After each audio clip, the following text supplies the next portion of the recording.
The carriage did not slow when it passed through the iron gates of Ashbourne Park. It rolled straight in, fast and deliberate, as though the driver had been told that hesitation would not be tolerated. Inside the carriage, a woman sat with her hands folded in her lap and her eyes fixed on the window.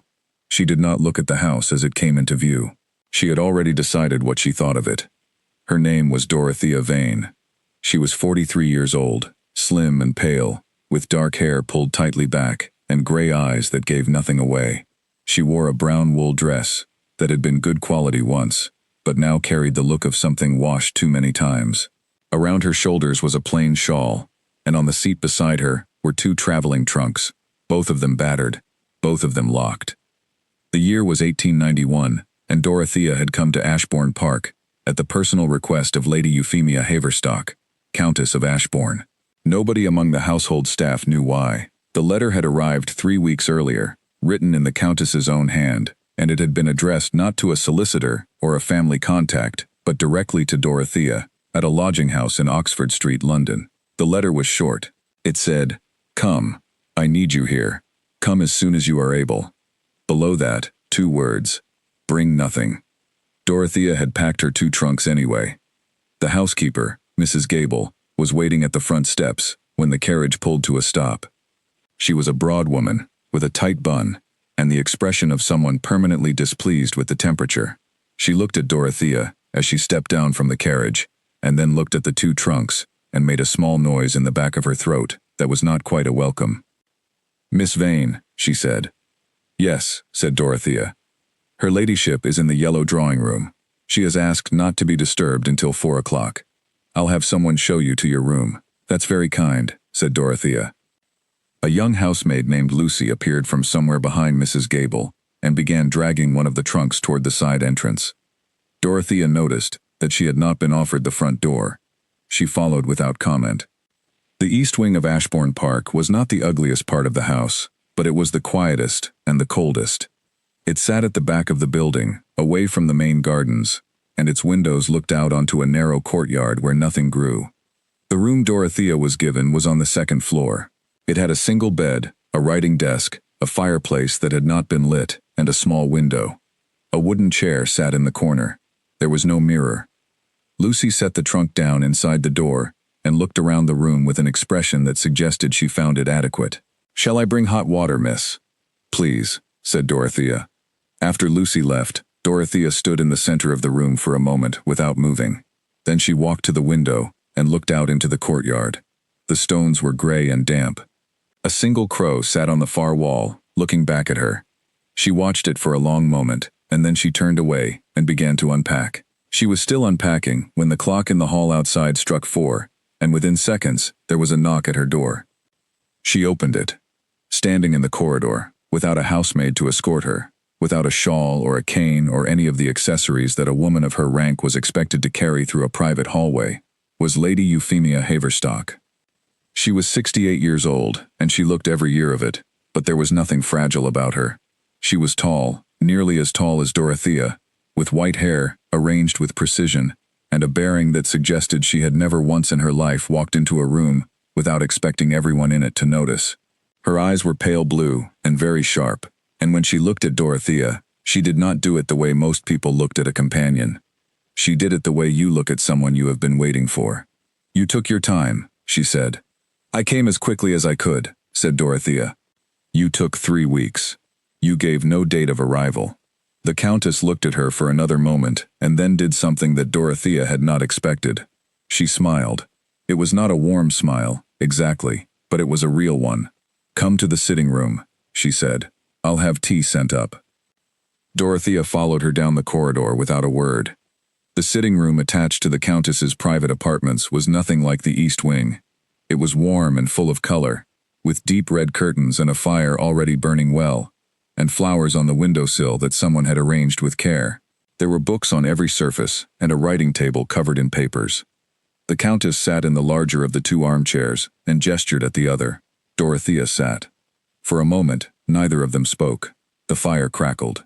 Outside, the light was beginning to go out of the sky. "You look tired," said the Countess. "I am not tired," said Dorothea. "You are. You look exactly as you looked in Vienna when you had not slept in 3 days. The Countess paused. How long has it been? 15 years, said Dorothea. Almost exactly.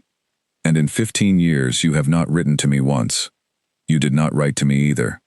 The Countess accepted this with a slight tilt of her head. No, she said, I did not. I thought it was better that way. I thought if we let it alone, it would simply become a thing that had happened, and nothing more. She looked at the fire. I was wrong. Dorothea said nothing. Something has come up, said the Countess. Something I cannot handle alone. Something that requires a particular kind of help. She turned to look at Dorothea directly. Your kind of help. Tell me, said Dorothea. A maid brought tea. The Countess poured it herself, which Dorothea noticed, because it was the sort of thing a woman of her position would normally leave to someone else. When the maid left and the door clicked shut, the Countess set down the teapot and folded her hands in her lap and began to speak. She spoke for nearly an hour. Dorothea listened to all of it without interrupting, without shifting in her chair, without changing her expression. When the Countess finished, she picked up her tea, which had gone cold, and drank it anyway. I see, she said. That is all you have to say? For now, said Dorothea. I need to think. What the Countess had told her was this. Her eldest son, Lord Frederick Haverstock, had returned from a military posting in India 6 months ago. And in those 6 months, he had been quietly attempting to rearrange the family finances in ways that his mother had not agreed to, and did not know the full details of. There was a solicitor involved, a man named Alderton, who had been the family's legal advisor for 18 years, and who had begun reporting to Frederick as often as he reported to the Countess. There was also a question about a land trust in the north of England, which the Countess's late husband had established in her name, but which Frederick had found a way to query through a legal mechanism she did not fully understand. She was not destitute. She was not in danger in any immediate sense. But she was, for the first time in her adult life, uncertain, and for a woman like Lady Euphemia Haverstock, uncertainty was the most frightening thing in the world. I cannot go to my solicitor, she said. He is already in Frederick's confidence. I cannot go to my physician. I cannot write to my solicitor in London because Frederick opened the last letter I sent him. I am in my own house, and I am surrounded by my own household, and I cannot trust the direction of a single conversation. You trust me, said Dorothea. I trust you, said the Countess. You are the only person I trust completely, and you know exactly why. Dorothea did know. She had known it for 15 years. All right, she said. I'll stay. You will be introduced as my companion. That is what you are here for, officially. You carry my shawls, you read to me, you accompany me to church. The Countess paused. Do you understand what I am telling you? I understand, said Dorothea. I am invisible. Yes. Good, said Dorothea, and she meant it. The next morning, Dorothea came downstairs at 7:30 and went directly to the kitchen to ask for her breakfast. This was not what companions did at Ashbourne Park. Companions took their breakfast in the small dining room off the east corridor, delivered on a tray. But Dorothea had decided, on her first morning, that she needed to understand the kitchen. Mrs. Gable was there when she arrived, standing at the long wooden table with a sheaf of menus in one hand and a pen in the other. And she looked at Dorothea with the controlled alarm of a woman who has just found something in a room where it does not belong. Miss Vane, she said. Good morning, said Dorothea. I am sorry to intrude. I only wanted to ask cook whether her ladyship takes her afternoon tea with milk, first or last. I want to be sure I serve it correctly. Mrs. Gable's expression shifted slightly. This was the kind of question she approved of. Milk last, she said. Always. And no sugar. She gave it up in 87. Thank you, said Dorothea. She looked around the kitchen with what appeared to be polite and unimportant interest, and then she left. But she had not come for that information. She had already known about the milk. What she had come to do was look at the household accounts ledger, which sat open on the small desk in the corner of the kitchen, where the steward handled the daily ordering. She had seen it in 3 seconds, and in those 3 seconds, she had read enough to know that the household expenditure had been restructured in the past 4 months. Deliveries that should have come from the estate's regular suppliers were now coming from 2 new vendors, both of them paid in advance, both of them appearing for the first time in January of 1891. She walked back to the east wing with her face perfectly calm and her mind already moving through what she knew. There was a young footman named George, who had been at Ashbourne Park for less than a year. He was cheerful and eager to be useful, and he had a habit of appearing in corridors just before conversations happened, which Dorothea filed away without commenting on. There was also an under-housemaid named Patience, who had come with a reference from a household in Yorkshire that Dorothea had never heard of. She asked Mrs. Gable about her, casually, over the subject of laundry arrangements. Mrs. Gable said Patience had come highly recommended and was a good worker. Dorothea said that was wonderful and changed the subject. On her third day at Ashbourne Park, she accompanied the Countess to church. They rode in the smaller carriage, just the two of them and the driver, and on the way back, while the driver's attention was on the road and the carriage curtains were drawn against the October cold, Dorothea told the Countess everything she had observed so far. She spoke quietly and without drama, the way someone reads a list. The Countess listened with her hands folded in her lap and her eyes closed. When Dorothea finished, she said, "And what do you think it means?" "I think," said Dorothea, "that someone has been preparing for something. I do not yet know what. But the new suppliers and the changes to the accounts are not random.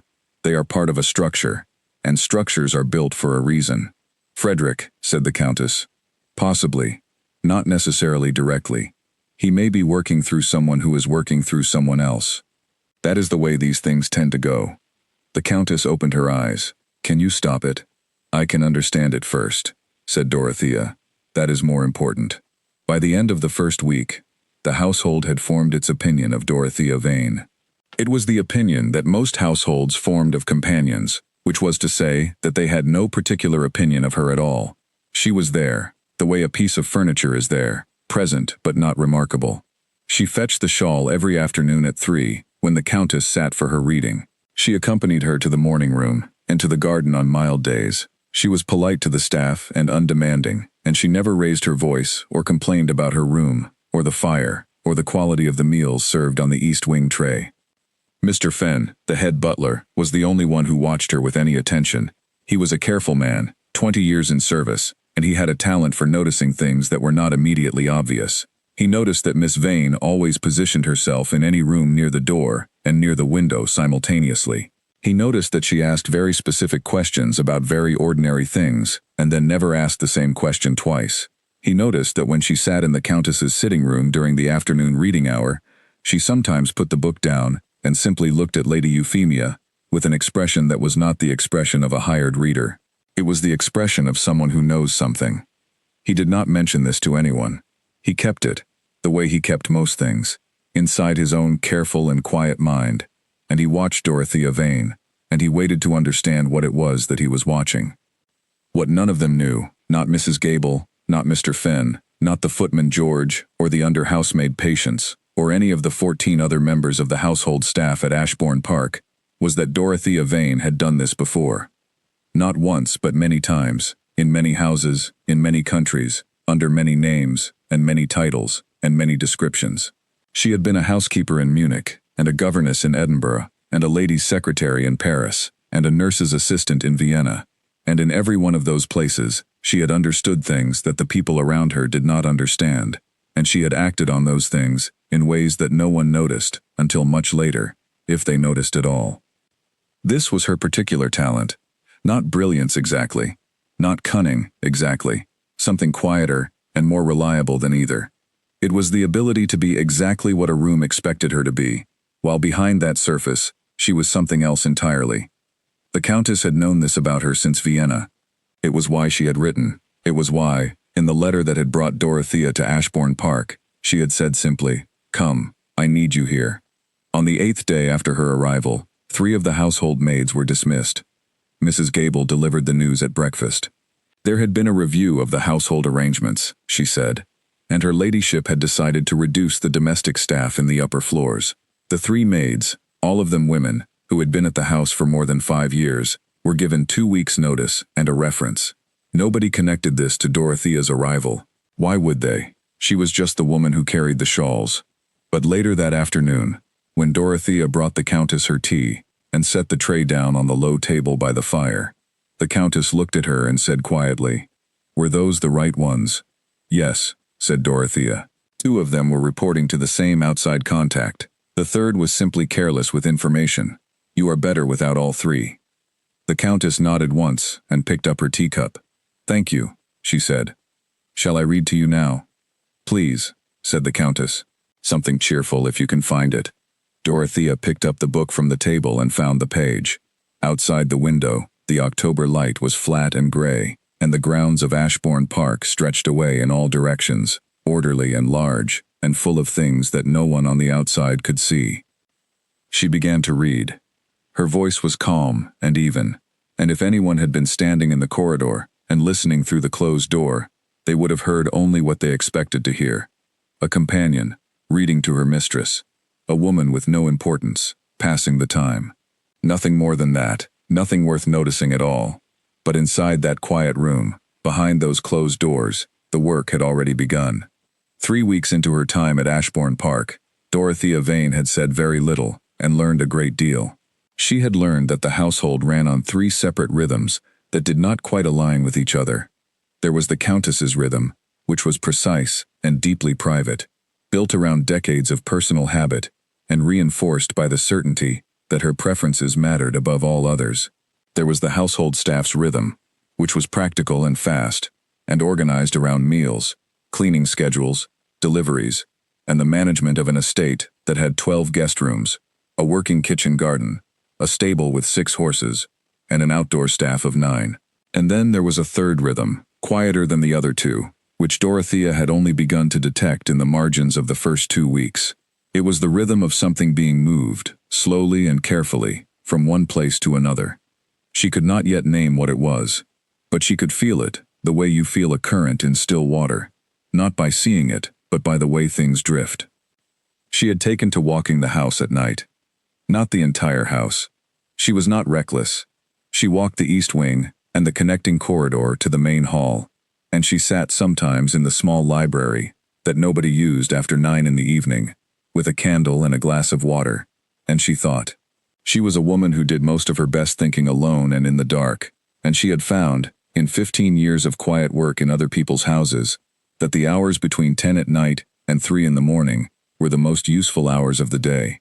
Things settled in those hours. Patterns became clearer. The noise of the day went quiet, and what was left underneath was the thing that actually mattered. What mattered here was money. Not all problems in a great house came down to money, but this one did. The land trust that the Countess had mentioned on the first evening was not a small thing.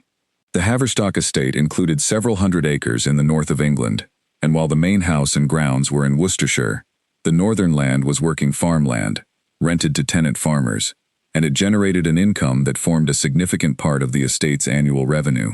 If that trust were successfully challenged or redirected, the Countess would not be ruined in the way that people who had nothing became ruined. But she would become dependent. She would need to ask for things instead of deciding them. And for Lady Euphemia Haverstock, that was a kind of ruin all its own. Dorothea had sent a letter on the 4th day after her arrival. She had written it herself, in a hand that was not her own. She had learned several different writing styles over the years, a skill she had picked up in Vienna from a document examiner who had no idea he was teaching her anything, and she had posted it from the village on one of the Countess's errand trips, tucking it among the regular correspondence without comment. The letter had gone to a man named Oliver Crane, who was a retired clerk of court in London, and who owed Dorothea a favor she had never collected until now. She had asked him for copies of any public legal filings related to the Haverstock Estate Trust in the past 18 months. His reply came back in 10 days, tucked inside a catalogue from a London bookseller addressed to the house library, which Dorothea collected from the hall table herself before anyone else could sort the post. She read it in the East Wing sitting room at 11 o'clock at night, by the light of a single candle. What Oliver Crane had sent her was not good. There had been 2 separate legal inquiries filed against the terms of the Haverstock Trust, both of them in the past year, and both of them initiated by the same firm of solicitors in London. It was not Alderton's firm. It was a different firm, one that Dorothea did not immediately recognize, but whose name she wrote down carefully in her notebook with 3 small dots beside it, which was her private notation for something that needed following. The legal language was dense, but the intent was not hard to read if you knew what you were looking at. The filings argued that the trust, as established by the late Earl of Ashbourne, had been designed for the management of the estate, during a time when his wife might be expected to survive him by only a few years. Now that Lady Euphemia had outlived him by nearly a decade, the argument went, the terms of the trust had become impractical and potentially damaging to the estate's long-term interests. What was needed, what was being formally requested, was a restructuring of the trust's administration to include a co-administrator. And the name put forward as the co-administrator was Lord Frederick Haverstock. Dorothea folded the letter and held it in her hands for a moment in the dark. A co-administrator was not a controller, technically, legally, but in practice, a co-administrator could block decisions, delay payments, request reviews, and generally make the management of an estate so complicated and slow that the primary administrator, the Countess, would find herself unable to act without his agreement. It was not a hostile takeover. It was something much more patient than that. She put out the candle and sat for a while in the dark. Then she went to bed, because she had learned a long time ago that you could not solve problems at 1 in the morning, and that a clear head the next day was worth more than another hour of thinking in the dark. The following morning, she accompanied the Countess on her daily walk in the garden. It was a cold November morning, and the Countess moved slowly along the path with her hands clasped behind her back and her breath making small clouds in the air. Dorothea walked beside her, slightly behind, carrying the extra shawl. "I have something to tell you," said Dorothea. "Tell me then." She told her. She kept it brief and clear. She did not soften it, because the Countess would not have wanted it softened, and because a softened truth was just a slow lie. When she finished, the Countess walked on for 30 steps without speaking. Then she said, "Frederick has done this. The firm is not his regular solicitor," said Dorothea, "but the timing matches his return from India. He would not have done it while he was away. He needed to be here to manage the responses." She stopped walking. "He has been managing this for 6 months, and I knew nothing." "You knew something was wrong," said Dorothea. "That is why you sent for me. Knowing something is wrong, and knowing what it is, are different things." "Yes," said Dorothea, "they are." The Countess began walking again. Dorothea walked beside her, a half-step behind, carrying the shawl. "What can be done?" said the Countess. "Several things, but the first and most important thing is that we do not let anyone in this house know that we know. The moment Frederick understands that you are aware of the filings, he will accelerate his plans. Right now, he believes everything is proceeding without your knowledge, and that is the only advantage we have. How do we use it?" "Carefully," said Dorothea, "and slowly." The Countess said nothing for a moment. Then, in a voice that was very quiet, she said, "When I was in Vienna, when everything happened, you were the only one who did not run. Did you know that? Everyone else found a reason to be somewhere else. You stayed." "I stayed," said Dorothea. "I never asked you why." "No," said Dorothea, "you didn't." Another long pause. The gravel path curved, and they followed it, and the big house rose behind them, solid and gray, against the white November sky. "I am asking now," said the Countess. Dorothea considered this for a moment. Then she said, "Because it was the right thing to do." It was not the whole answer, but it was the true part of the answer, and the Countess seemed to hear that, because she did not push further. She adjusted her shawl with one small movement of her hand, and they walked on together in silence. The previous week, Dorothea had introduced herself to every member of the household staff individually, not in any formal way. She had simply found occasions, a moment in the linen corridor, a minute near the back stairs, a brief exchange while waiting for the Countess's carriage to be brought round, and she had spoken to each of them, briefly, about nothing in particular. She had asked Lucy about her home village, and found that she came from Shropshire. She had asked the cook, Mrs. Penrose, about the herb garden, and received a 10-minute lecture on the difficulty of growing rosemary in clay soil. She had asked the stable hand, a young man named Arthur, whether the gray mare was as nervous in the cold as she looked, and Arthur had laughed and said yes, the gray mare was terrified of absolutely everything. None of these conversations had contained a single word of importance, but after each of them, Dorothea had come away with something. The way Lucy's eyes had moved when she mentioned Mrs. Gable's name. The way Mrs. Penrose had paused for just a fraction of a second before answering a question about the kitchen deliveries. The way Arthur had looked over his shoulder before laughing. Small things, Tiny things. Things that meant nothing, individually, and everything together. She kept a notebook. She kept it locked, because she had learned that lesson thoroughly, in Edinburgh, where an unlocked notebook had once nearly cost her everything. The notebook lived at the bottom of the left traveling trunk. Inside a hidden compartment she had built herself with a thin layer of lacquered wood and a brass hinge no larger than a button. She wrote in it every evening before bed, in a compressed shorthand she had invented herself. Not a formal code, but a private language, built on abbreviations and positional notation, which would take someone a very long time to decode, even if they found the book. On the evening of the 21st day, she wrote, "The footman, George. Movement in back corridor at 11:40 last night. No visible errand. Third time in 2 weeks." And then below that, "The new vendors. Check their addresses against any London connections of FH." FH was Frederick Haverstock. She was not afraid of him. She had dealt with men like him before. Men who had power and expected it to remain unchallenged, who had never met resistance from an unexpected direction and therefore did not know how to navigate it. They were not stupid men. Frederick was not stupid, but he had a weakness that many powerful men shared, which was that he did not consider women, of no apparent standing, as serious obstacles. In his mind, his mother was an old woman in declining health. Her companion was a nobody, and between those two nobodies, he was building something he believed was solid. He would discover, in time, that he had built it on sand. But not yet.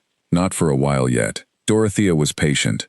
She had always been patient. In Vienna, she had waited 4 months before she made a single move, and when she moved, it was over in a day.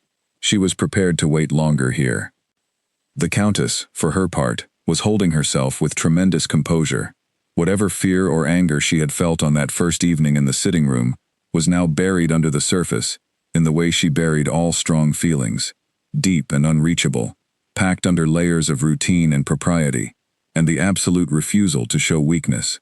She received Frederick at dinner twice a week, and she spoke to him pleasantly about the estate and the grounds and the condition of the North farmland, and she asked no questions that would alarm him, and she smiled when he made his observations about the household, and she was, to all appearances, exactly what he believed her to be, a woman getting old, getting tired, and slowly beginning to loosen her grip on things she had held too long. Dorothea sat at dinner in her place below the head of table, eating quietly and saying almost nothing, and she watched Frederick Haverstock across the table, and she thought, "You have no idea what is sitting across the room from you." He was 38 years old.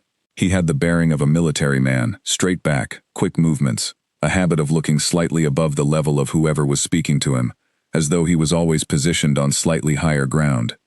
He was not unkind to Dorothea. He barely acknowledged her. She was the woman who carried the shawls, and he had no more reason to look at her carefully than he had to look carefully at the furniture. One evening, near the end of November, he passed her in the corridor between the main hall and the drawing room, and he stopped, and for the first time, he really looked at her. "Miss Vane," he said.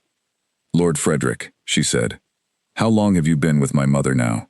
"A little over 3 weeks," she said.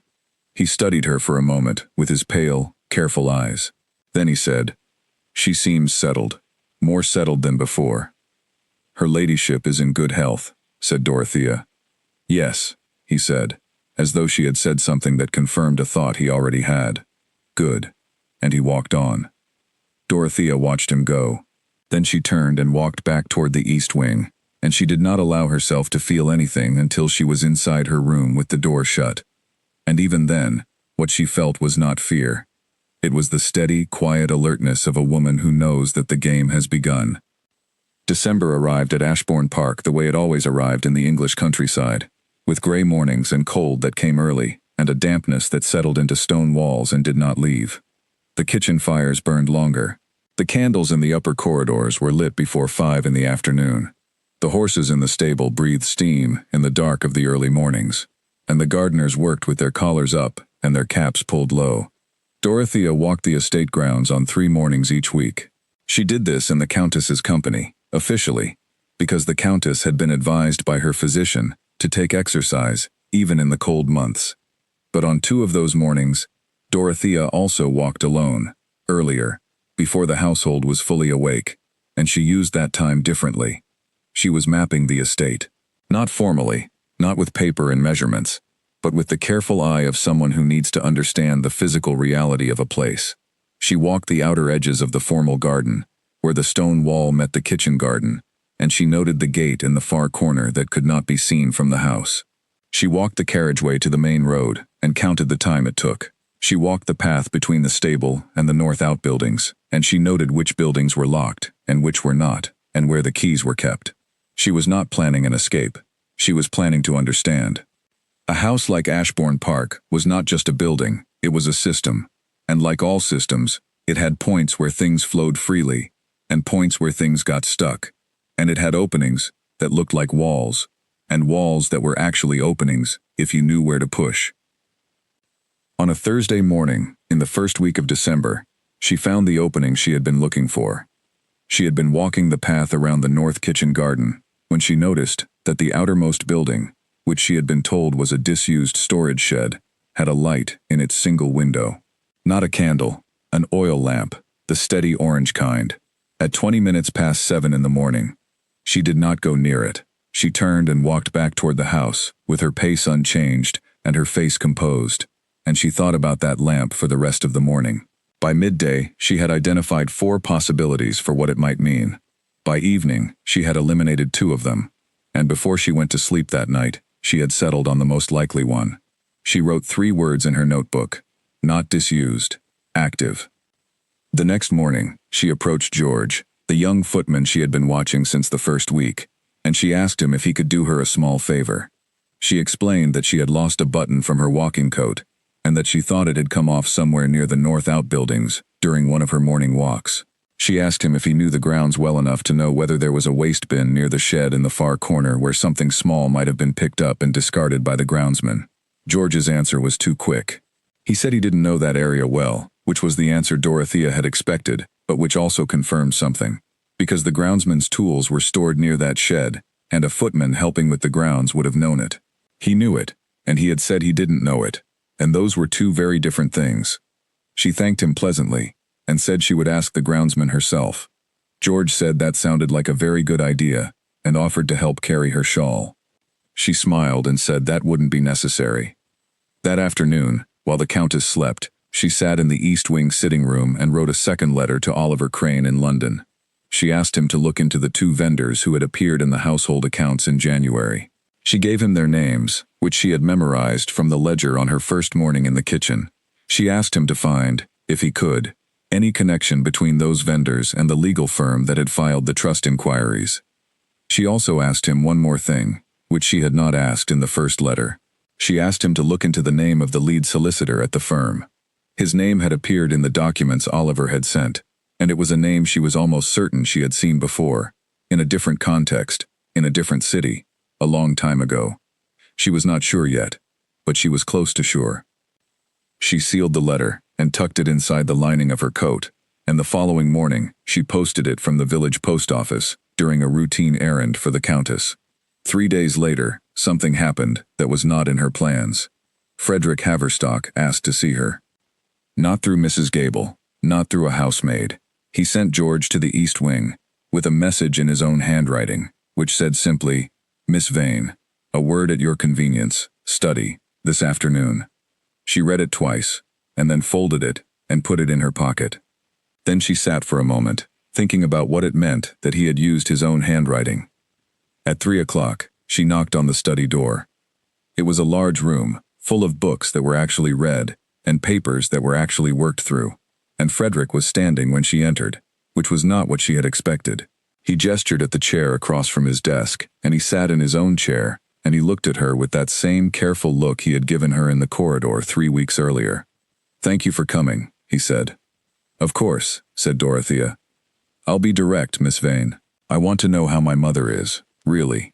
"She is well," said Dorothea. "You are not her physician." "No, but I am with her every day." "And you would tell me if something concerned you?" Dorothea looked at him steadily. "If something concerned me about her ladyship's health, I would first inform her own physician, as that is the appropriate channel." Something flickered behind his eyes. He had expected deference, a companion who would be glad to have his attention and eager to give him what he wanted. He had not expected precision. Naturally, he said. I only meant she has been through a great deal. The past year has not been easy for her. I want to be sure she is properly supported. I am here to support her, said Dorothea. That is my purpose. A pause. He looked at her with slightly more attention than before. And how did you come to know her? He said. You came on short notice, I understand, without the usual references. Her ladyship chose not to require the usual references, said Dorothea. I am not in a position to explain her reasons. Of course not. He paused again. She is a private woman.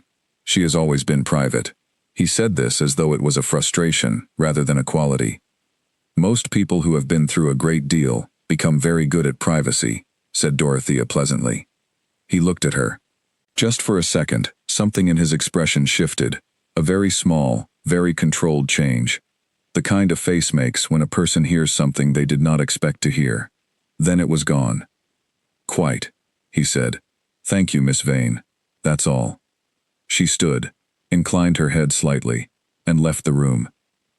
In the corridor outside, she walked back toward the east wing at exactly the same pace she always walked, and she kept her face arranged in the same expression she always wore, and she thought about the way his face had changed for that single second when she said the words, a great deal. He knew something about Vienna. She was not sure how much he knew, but he knew something, and he had brought her into the study today not to ask about his mother's health, but to take a first careful look at the woman his mother had chosen to trust. She went to the east wing and sat at the writing desk, and she thought for a very long time about what that meant, and what it changed, and how she was going to handle it.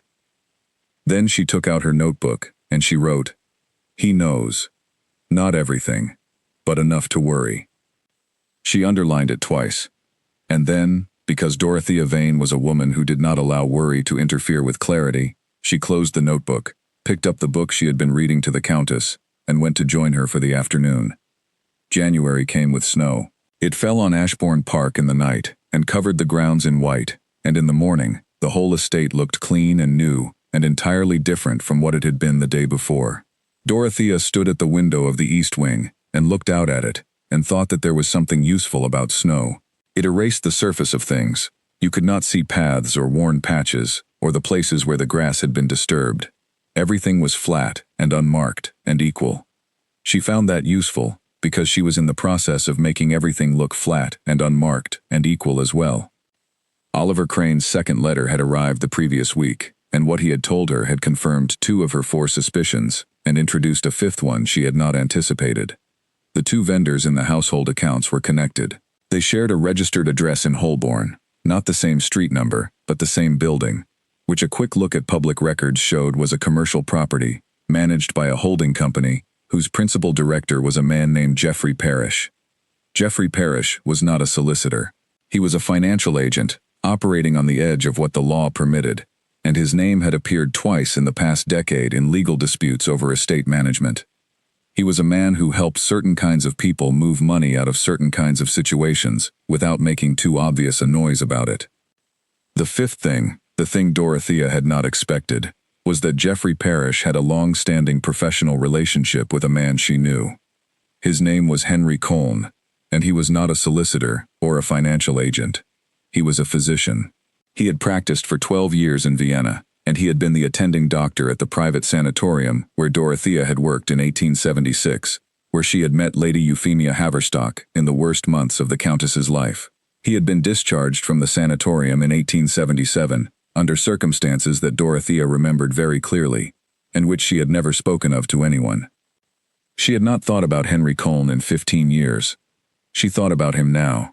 She thought about the fact that the Countess had once, in a moment of complete desperation, signed a document in the presence of Henry Colne, a document that had been necessary at the time, and which the Countess had forgotten about, or had chosen to forget about, because there are some things that a person buries so deep that they stop believing they are real. The document was real. Dorothea had a copy of it. She had kept it for 15 years in the bottom of her right traveling trunk, inside a second compartment, in a sealed envelope marked with no name, no label, nothing at all. She had never used it, and she had never intended to use it. She had kept it the way you keep a piece of broken glass after an accident, Not because you want it, but because you do not trust yourself to throw it away. But if Henry Colne had the original, or access to it, then the situation was different from what Dorothea had understood it to be. She needed to know what Frederick Haverstock knew about Vienna. She also needed to know how much Henry Colne had told him, and when, and in what form. Because if Colne had shared the document with Frederick, then Frederick's plan was not simply to become co-administrator of the trust.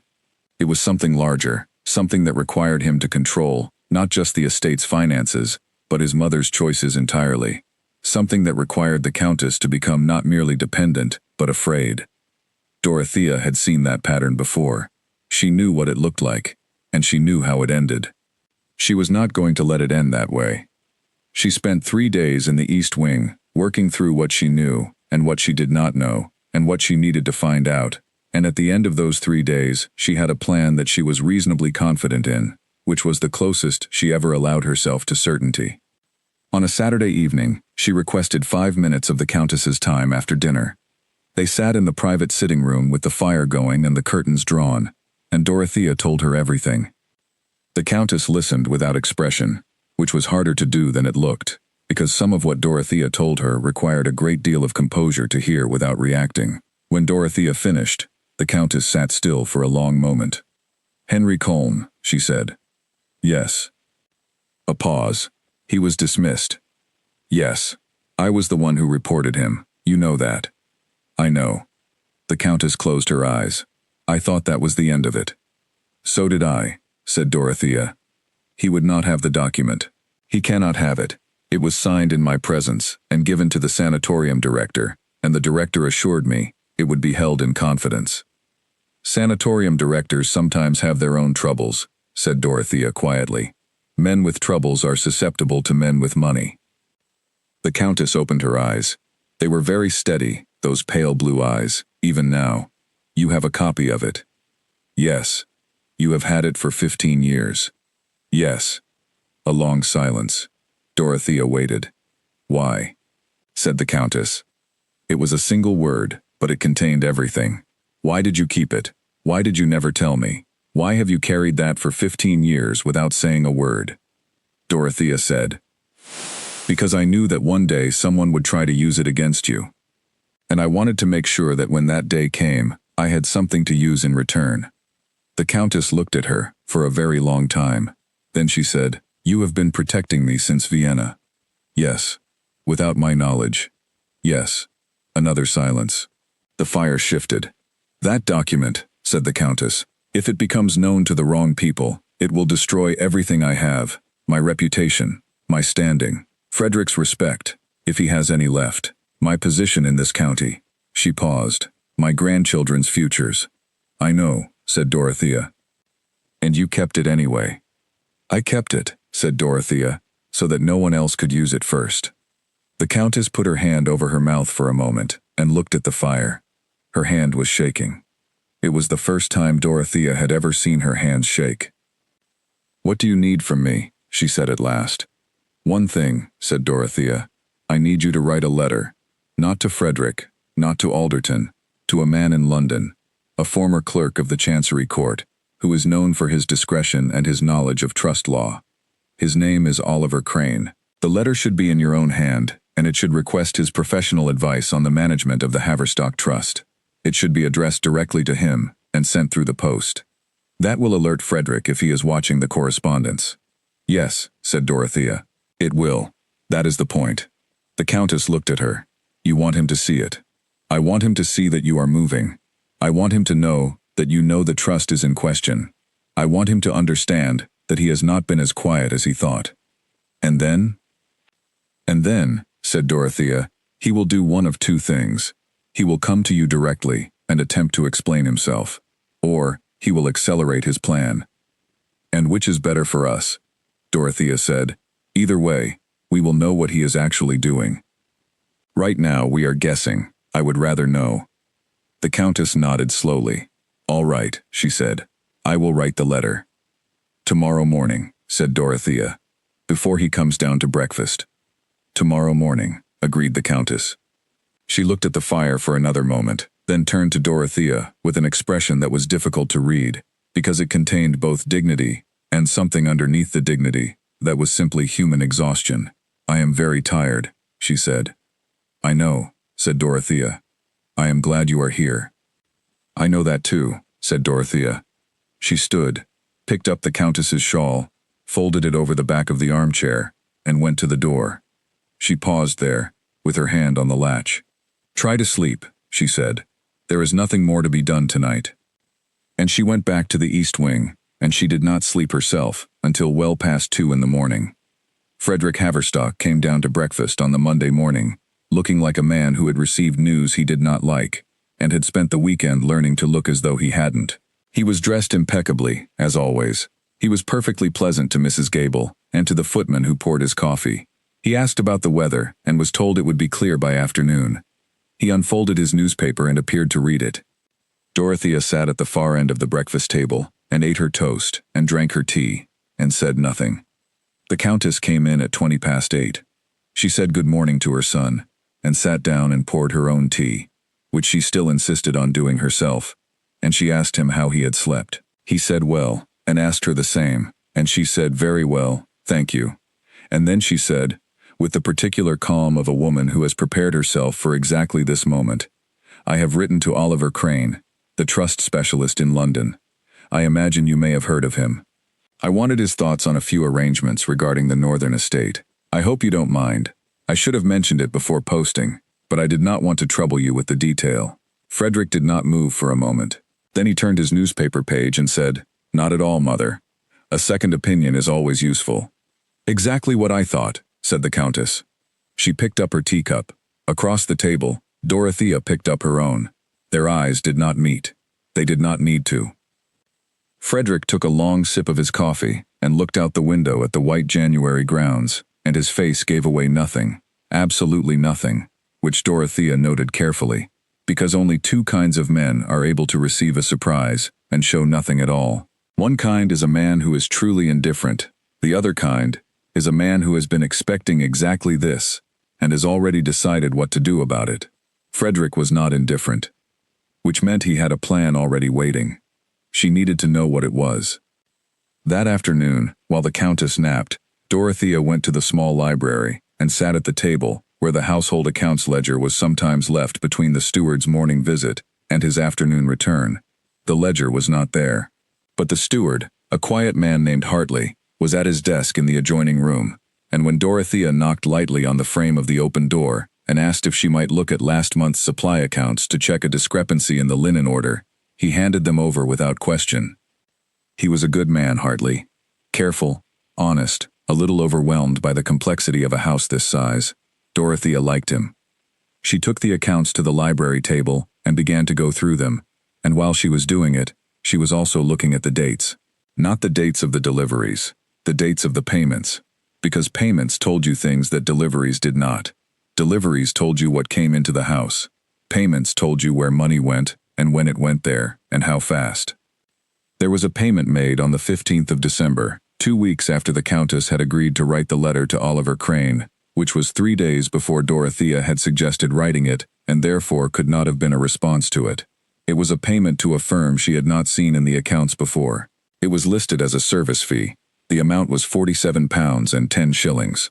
It was authorized not by Hartley, who authorized everything else, but by Lord Frederick's personal secretary, a young man named Edgar, who had the authority to sign smaller household disbursements when the family was away. But the family had not been away in December. Frederick had been at Ashbourne Park all month. £47 and 10 shillings for a service she could not identify, authorized by a secretary instead of the steward, paid to a firm that was not in any previous record. She wrote the firm's name in her notebook. Then she returned the accounts to Hartley, thanked him, and said the linen discrepancy was almost certainly a clerical error on her part. He smiled and said that happened all the time. She thanked him again and went back upstairs. Later that evening, the Countess received 2 visitors from the village, the rector and his wife, who came to dinner twice monthly, as was the custom. Dorothea sat at the table, listened, spoke only when addressed, and watched Frederick manage the conversation with the grace of a man who has been trained from birth to do exactly this. He was charming, he was attentive to the rector's wife. He asked good questions about the parish, and remembered a detail from a conversation they had had 6 months ago, which flattered the rector enormously. He was, Dorothea admitted to herself, very good. But he had a small habit that she had noticed across several dinners now. When a subject was raised that he did not want to discuss, he changed it. Not clumsily, not obviously, but consistently. He moved conversations the way a good rider moves a horse, with pressure that was invisible unless you were looking for it. This evening, when the rector mentioned in passing that he had heard from a friend in London about some changes in estate trust law, Frederick said, "Yes, the law in that area is always moving. Now, what about the new roof on the church? I understand there have been some complications." And within 3 exchanges the conversation was entirely about the church roof, and the rector was talking freely about tiles and drainage, and the cost of good craftsmen in the winter months. Dorothea watched this, and ate her dinner, and said nothing. But she thought, he hears every word. He is listening to everything. He is in the same room with me, and he is listening just as carefully as I am, and he is considerably more experienced at moving in a world that takes him seriously. She was not afraid of this, but she was honest about it. After the visitors left, she helped the Countess to her rooms, and on the way up the stairs, the Countess said under her breath, so quietly it might have been addressed to herself, "He moved the rector away from the trust in 4 sentences." "3," said Dorothea. The Countess made a small, tired sound that was almost amusement. "What do we do now?" "Now," said Dorothea, "we wait for Oliver Crane to respond. And in the meantime, I want to find out what £47 and 10 shillings bought in December. Can you find out?" "Yes," said Dorothea, "I believe I can." She was not yet sure how, but she had learned, over 15 years, that the firmest statement she could make in any situation was the one she was most uncertain about.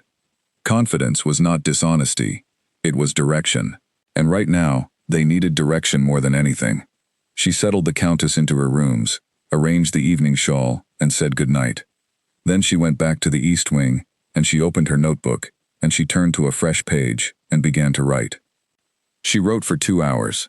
Not everything she knew enough by now to fill several notebooks, but the shape of it, the way the pieces connected, the points where she was certain, and the points where she was guessing, and the very few points where she did not yet know enough to form any opinion at all. When she finished, she read it back once, and then she closed the book and looked at the window, where the January night was flat black and entirely still. Somewhere in that house, somewhere in those long quiet corridors, in those locked and curtained rooms, something was moving. She could not see it yet, but she could feel it. She turned off the lamp and sat in the dark for a while, thinking. Then she went to bed. February brought a thaw, and with it a change in the house that was subtle but real. It was the kind of change that happens when a building's mood shifts, when the people inside it begin to behave slightly differently without knowing they are doing so. It was the kind of change that only someone paying extremely close attention would notice. Dorothea noticed it on a Tuesday morning, when she came down to collect the Countess's morning post. For the first 3 months of her time at Ashbourne Park, the post had been sorted by the hall footman, George, and left on the silver tray near the main staircase, from which Mrs. Gable collected it and delivered it to the relevant parties. The Countess's letters went on a smaller tray in the morning room. Dorothea's letters, when they arrived, were placed with the household correspondence for East Wing residents, which meant the back tray in the east corridor. This Tuesday, Dorothea arrived at the main hall tray at her usual time of 8:20, which was early enough that most of the morning correspondence was still sorted, but not yet delivered. She picked up the small tray with the Countess's letters and carried it to the morning room, as was her habit.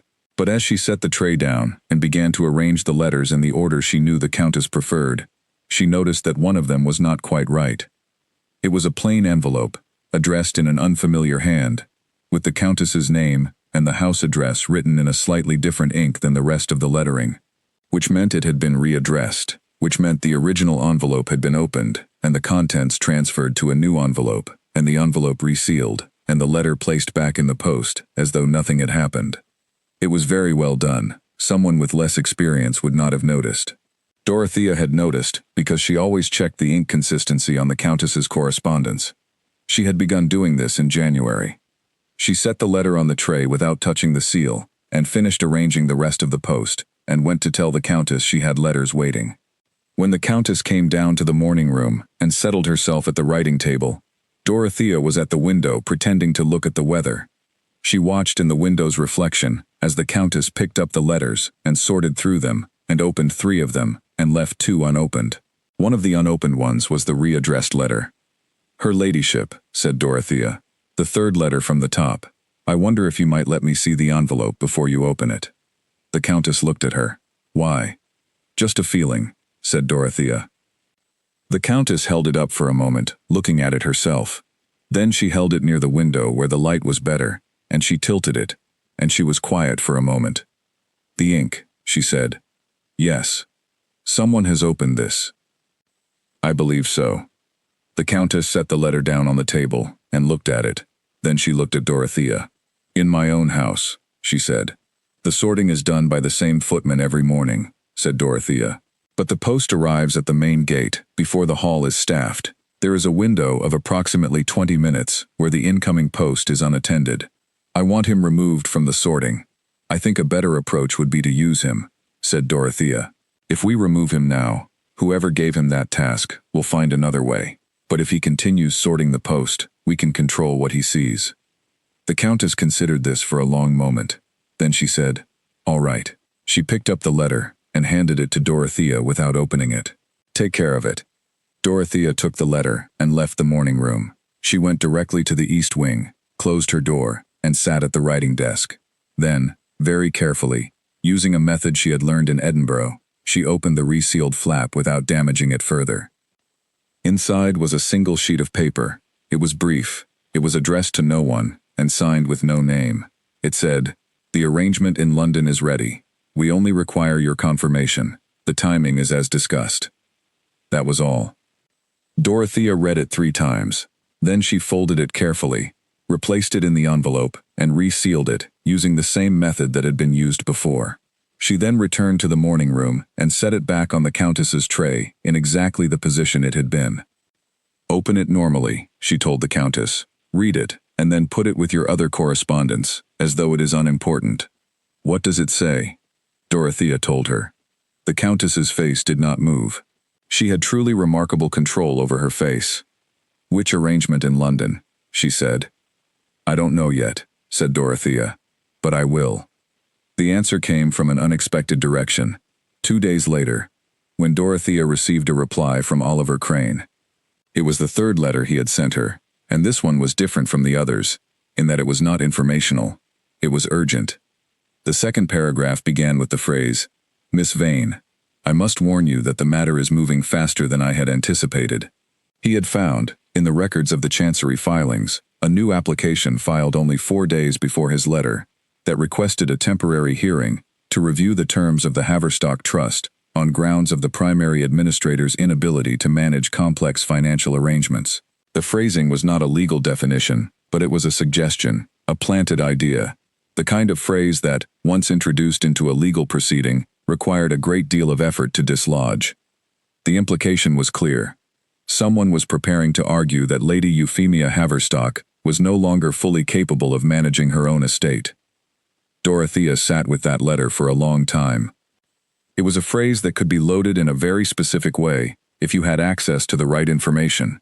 Information about a woman's history, about a period in her life when she had been genuinely unwell, when she had made decisions in moments of genuine crisis, when she had signed a document in a private sanatorium in Vienna, witnessed by a physician who had subsequently been dismissed, under circumstances that were themselves irregular.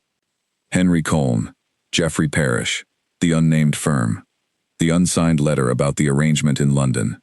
She had all the pieces. She could see how they connected. What she did not yet know was the precise sequence, the order in which they planned to move them. She wrote 4 words in her notebook, "Before the hearing, now." Then she went to find the Countess. She found her in the garden, which was unusual. It was a cold February morning, not the Countess's preferred weather for walking. She was standing near the far wall of the kitchen garden, entirely alone, looking at nothing in particular. When Dorothea reached her, she saw that her hands were clasped very tightly in front of her. "You have heard from Crane," said the Countess. "Yes." "And it is not good." "It is manageable," said Dorothea. Tell me. Dorothea told her, standing in the cold with the bare kitchen garden around them, and the house visible at a distance, and she spoke quickly and clearly, and did not pause or soften anything. When she finished, the Countess stood still for a long moment, and then she said something that Dorothea had not expected. I would like to speak to Frederick, she said, alone, today. I am not sure that is the right move yet, said Dorothea carefully. I am not asking for your opinion, said the Countess, and her voice was not unkind, but it was very clear. I am telling you what I intend to do. He is my son. I carried him. Whatever he has done and whatever he plans, he is my son. And before we take any other step, I would like to speak to him as his mother. Dorothea looked at her for a moment. Then she said, All right. Will you arrange it? Yes, said Dorothea. This afternoon. She turned and walked back toward the house. The cold air moved around her, and behind her, the Countess stood for another moment in the gray February light before following. What happened in that room between mother and son that afternoon, Dorothea did not know. She was not there. She had arranged the meeting, and then withdrawn, because it was not her meeting. She had sat in the East Wing for 2 hours and thought about what might be said, and what might change, and what would not change at all, and she had arrived at no firm conclusions, because there are some conversations that no amount of careful thinking can predict. When the Countess came to the East Wing sitting room at 5 o'clock, she looked as though she had aged 5 years in 2 hours. She sat in the wooden chair, and she put her hands flat on her knees, and she looked at the floor. He denied it, she said. Yes, said Dorothea. That had been predictable. He said the trust filings were a misunderstanding. He said the solicitor had acted on his behalf without full authority. He said he would write a letter withdrawing the application. And you believe him? A pause. No, said the Countess, I do not. What else did he say? The Countess looked up. Her eyes were dry, which Dorothea thought took a considerable amount of strength. He said near the end, when I pressed him, he said that he was only trying to protect me, that I had been unwell in the past, that everyone who loved me knew it, and that it was only natural for a son to want to be sure his mother was protected. She paused. He said the word Vienna. How? Said Dorothea. In passing. Sideways. The way he says everything he really means. He said, You have had your difficult periods, mother, as we all know.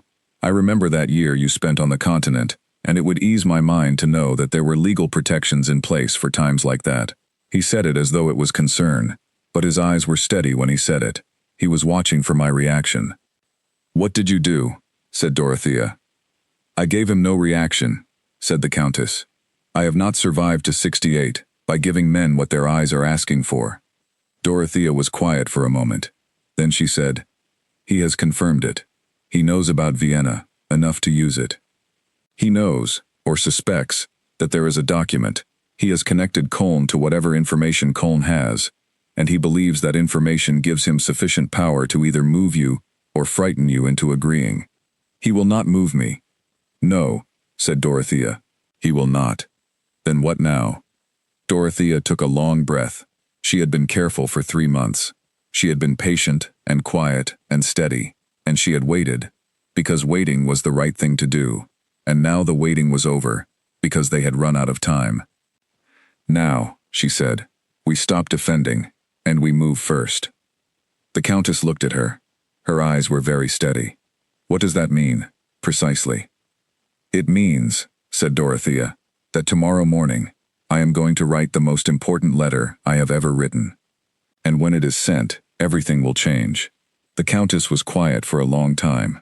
Outside, the February dusk was thickening into dark. Do you promise me, she said at last, that what you are going to do will not destroy us? Dorothea looked at her directly, with the honesty that she always gave her when she asked a direct question. I promise, she said, that what I am going to do will protect you. I cannot promise it will be comfortable. The Countess closed her eyes. All right, she said. Do what needs to be done. She opened her eyes, stood, straightened her back, and walked to the door of the East Wing sitting room, with the posture of a woman who has been told the battle is coming, but intends to face it standing up. Dorothea watched her go. Then she sat down at the writing desk and took out a clean sheet of paper and began. The letter that Dorothea Vane wrote that night was addressed to a man she had not spoken to in 12 years. His name was Arthur Pemberton, and he had been, in another life, a very senior clerk in the Lord Chancellor's office. He had retired with a considerable reputation for knowing, in his measured and private way, everything that was happening in the legal machinery of the country before anyone else did. He was not a man you called on for favors. He was a man you called on for the truth, and then you trusted him to know what to do with it. She had done him a service in 1879, in Edinburgh, the details of which she had never discussed with anyone, and never would. She had received one letter from him since then, in 1883, which said simply, "I remain, as ever, in your debt." She had not replied. She was replying now. She wrote for 90 minutes. She told him everything that was relevant. The trust filings, Geoffrey Parish, Henry Colne, the unnamed firm, the intercepted letter, Frederick Haverstock's quiet campaign. She described it all in the clean and organized way that she had learned over years of working in situations that required clarity over drama. She told him what she had and what she needed. What she needed was simple. She needed someone in London who had access to the mechanisms of the Chancery Court to ensure that the new application, the one that referred to the primary administrator's capacity to manage, was flagged for formal review before it could be heard in chambers. She needed that flag placed quickly, and she needed it placed by someone whose name, on a document, would cause whoever had filed the application to reconsider the wisdom of proceeding. Arthur Pemberton had such a name. She sealed the letter, addressed it with great care, and sat with it in her hands for a moment. Then she made a decision that she had been turning over for several days. She went to the locked trunk, opened the hidden compartment in the right-hand side, and took out the sealed envelope. She held it in both hands in the lamplight. It was old now. The paper was yellowed slightly, and the seal had hardened with age. She had carried it in 2 trunks, and 3 different countries, and 15 years of her life, and she had never once opened it since the day she sealed it. She did not open it now, but she addressed a second envelope, marked with no name and no label, and she placed the sealed old one inside it, and she wrote on the outside, in her own hand, in the shorthand that only she could read, "In the event of my death or disappearance, to AP." She put both letters in her coat pocket. In the morning, she took the early carriage into the village, on the pretense of collecting a particular herbal preparation for the Countess's evening drink. She posted both letters from the village post office, and she watched the postmaster cancel them with his stamp and file them in the outgoing bag. And then she thanked him, and walked back out into the cold morning street, and stood for a moment in the gray February air. She had put the most dangerous thing she owned into the hands of someone else. This was not comfortable. She had learned to rely almost entirely on herself, and she did not find it easy to release the control. But she had also learned, over many years, that a woman who holds everything herself is a woman who can be stopped by stopping her alone, and she was not willing to be stopped. She walked back to the carriage and rode back to the house. The response from Arthur Pemberton took 9 days. It came in a plain envelope with a London postmark and a single sheet of paper inside, and it said, "I have made the necessary inquiries. The matter is under review. I would recommend against any public statements from the lady's side for 30 days. All other measures are in hand." Dorothea read it twice, then held it over the flame of her candle until it was ash. 30 days. She could manage 30 days. The following Tuesday, Lord Frederick Haverstock received a letter from his solicitor, Alderton, asking for an urgent meeting. The letter came in the Morning Post. Frederick read it at breakfast, with his usual composed expression. Then he excused himself before he had finished his coffee, which was so unlike his normal manner that both Mrs. Gable and the footman noticed it. Dorothea did not comment. She poured the Countess more tea, and asked whether she would like the reading continued from where they had left off the previous afternoon. "Please," said the Countess, and picked up her cup, and the morning passed in the comfortable, unremarkable rhythm of a companion and her mistress spending an ordinary day together. Frederick left for London on Thursday morning. He said it was routine business. He gave no return date. After the carriage had gone and the sound of it had faded down the drive, the Countess came to the east wing, which she had never done before without being asked. She knocked lightly, which she had also never done before. Dorothea opened the door, and the Countess stepped inside and looked around the room, the small bed, the plain desk, the window looking onto the courtyard, and said nothing for a moment. Then she said, "You have been living in this room for 4 months." "Yes," said Dorothea. "It has no mirror." "I brought one," said Dorothea. "Small. I keep it in the trunk." The Countess looked at her. Something in her face was different from what it usually was. Not soft, exactly, but open. "I want to give you better rooms," she said. "Not yet," said Dorothea. "Why not?" "Because I am the woman who carries the shawls," said Dorothea. "And right now, that is still the most useful thing to be."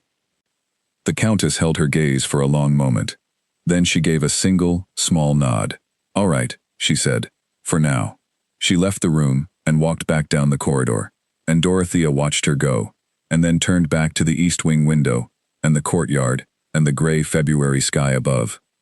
The crow was on the far wall again. It had been there on her first day, and it was here now. She did not know whether it was the same crow. She doubted it was. But it sat in the same place, and it looked at her in the same way, and she found she did not mind its company. She looked at it for a moment, and then she went to the writing desk and opened her notebook and began. March came in cold and restless. The northern farmland, which had been frozen solid through January and February, began to loosen, and with it came the first reports from the tenant farmers about the season's prospects. These reports came to the Countess through her estate manager, a steady man named Aldous Hewitt, who had managed the working farmland since the late Earl's day, and who was one of the very few people in the Haverstock circle about whom Dorothea had no concerns whatsoever. He was honest because he had been honest for 30 years, and you could not pretend that long. Frederick had been in London for 3 weeks. He had sent 2 letters to his mother, both of them pleasant and unspecific, and she had replied to both in kind. Dorothea read copies of all 4 letters, and found them interesting, not for what they said, but for what they carefully avoided saying. Frederick never mentioned the trust. He never mentioned Alderton's urgent summons, or what had come of the London meeting.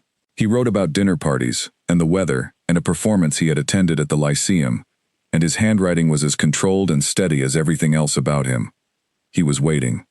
Dorothea was waiting too. On the 12th of March, a second communication arrived from Arthur Pemberton.